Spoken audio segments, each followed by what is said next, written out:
Happy Friday, everyone. It's our noon tech time.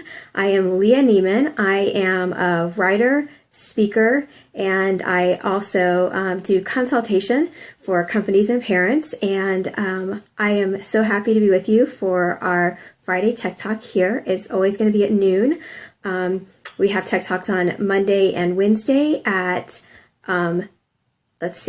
7 o'clock in the evening, and Tuesdays and Thursdays at 9. I had to think about that. We're so new, I'm still having to think about what times we meet.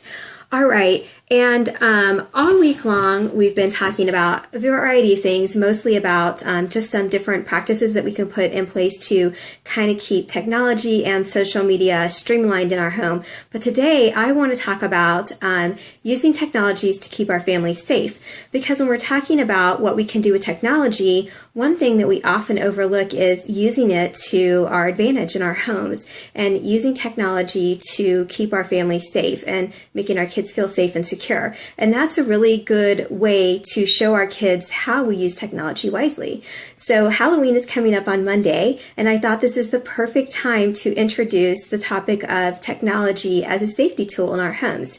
So I want to give you 3 good kind of points that you can talk to your families about this weekend, and give you some time to kind of download some apps and kind of play around with maybe what you like and what you don't like over the weekend, so you are ready to go if your kids are going out to any parties, trick-or-treat events, trunk-or-treat events, or anything like that. And don't just think about this plan that you're going to create in your home for Halloween. Think about it really for any live event.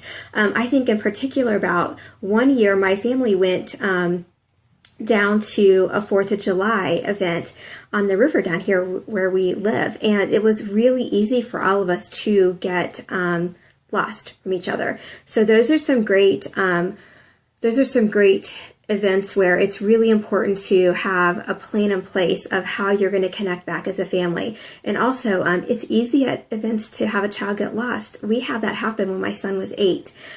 We lost him at a medieval festival, and it was a really scary experience. And had at that point he had a smartphone or we had technology, it would not have been such a scary event for us as a family. So let's get started with some things to keep in mind. Okay, so number 1, have a safety word for your family. This is a really good thing to have with kids. Start it when they're little, but also sometimes as your kids get older and they're teenagers, having a safety word is a really good out for them. They could be in a situation where they're in a group with some of their friends and stuff, and they want to get out of that situation, and they don't know how. So having a word that they can text you so that you can step in as a parent and create an out, a way for them to get out of that situation. It may be that they're at a football game or at a bonfire, and stuff is happening and they want to leave, but they need mom to come in or dad to come in and get them out of that situation. It can just be a young child that's feeling insecure or unsettled. So have a family safety word. I call it a safety word, all right? But then let's look at an app. I'm going to be flipping my camera a lot today because I want to show you some apps that you can use also. So your child may unfortunately find themselves in a situation where they need to fire off a safety word or get out of a situation, and you might not be there. So you can install something on their phone, and really everyone in your house that has a smartphone should have an app on there. So let me show you one. This is in the Google Play Store. And this is SOS Stay Safe. All right, so what this does is it's a personal safety app, and you go in and you enter emergency contacts. So you put those in, and then you set that, and then all the person needs to do is press the home button 3 times or shake the phone. So that's really good, because a lot of times in those situations, when you're in an emergency situation, you can't really open your phone, get to the app. If you're in a panic situation, you may not be able to even flip through. I have 3 or 4 screens on my phone with apps. I might not be able to have the wits about me to flip through and where's that app at. So the ability to just be able to shake your phone or hit that home button 3 times is excellent. I believe this is in the iTunes Play Store as well. But if if not, you can search. So find some sort of a SOS app that you can install on your phone so that it's going to work in that situation for you. All right, so have a safety word and look for some sort of an SOS app. This is the one I'm recommending as SOS Stay Safe. Okay, number 2, stay connected. I am not a big fan of, I'm not a fan at all. Okay, I won't even sugarcoat it. I am not a fan of parents stealthily sneaking on their children. I think you just need to be open about it. If you have a child that is dealing, that you're dealing with, that's you've given a smartphone and they're stepping outside the bounds, I believe you put the bounds up and you remove the phone or whatever. But that's not to say that I'm not for families being open and saying, let's stay connected and let's use something like Life 360, because if someone's in a situation where they're lost or they're hurt, we want to be able to connect to each other. All right, so there's a difference. There's a difference in sneakily installing something on your child's phone, not being open about it, and then being open about it and saying this is a safety issue and we want to be able to help each other out and find each other. It's about having dialogue and conversation. All right, so I just want to explain the difference between the two. So there's a couple out there. Actually, there's a lot. Life 360 is a really good one. Glimpse is another good one. I'm going to show you Life 360. Let me get it pulled up here. Yeah, right here it is. Okay, Life 360 Family Locator. This is available for pretty much all platforms. So you're able to check and figure out where everyone is. And the good thing about this is that it works even if that phone is off. It will still track, so you're able to find one. But I want to show you this. There's a specific one for Halloween by Glimpse, that other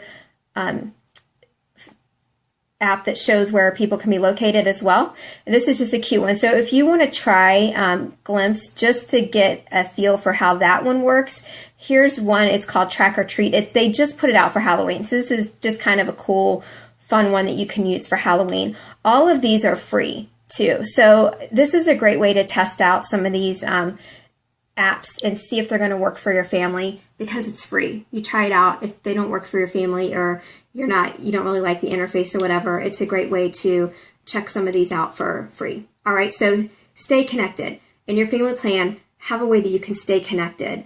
There's been some natural disasters lately. So does your family have a plan if there's a flood and your family's in different parts of town or whatever? So this can really help in those situations. All right. Have a plan. None of us like to think about our child, losing our child, or something happening where we can't, our child goes missing. But we want to have a plan in place should that happen. So the FBI has a free, let me turn this around again so you can see it, has a free FBI Child Locator app. And again, this is available for all platforms. The good thing about this is that you can put a picture of your child in there and some information. So God forbid the worst happen, you have that information available. You don't ever want to, in that sort of a situation, have to try to remember those details as a parent. I wouldn't. I think I would be so over the top upset that I wouldn't even remember what color my child's eyes. I mean, you know that as their mom, but in that situation, you want to be able to have that information immediately. So go ahead and download that app, get all that information in about your kid, and just have that plan in place. And that's something that you don't really need to tell your kid, hey, if you ever get lost, I'm going to put this information on. But as a parent, just know that that's available to you. And that's a really great app. So I would encourage you this weekend to talk with your family about your family plan. It actually makes kids feel safer when they know we have a plan. And in an emergency, this is what we do. I mean, we did that in school growing up, right? We had fire drills. We had tornado drills. We know what to do when an emergency happens, and every family should have a family plan for an emergency, right? And so all we're doing here is using technology to help us set that family plan in place. All right. Have a great weekend. I hope you have beautiful weather where you live, and join us again here on Monday at 7 o'clock. I still have to think about that. Join us again here Monday at 7 o'clock, where we will have another Tech Talk. If you have not signed up for my newsletter, I encourage you to go to leahneiman.com and join my newsletter. I am sending that out every Saturday. I've got some great tips and some news that's applicable to teens going out in my newsletter tomorrow. All right, everyone, have a great Friday.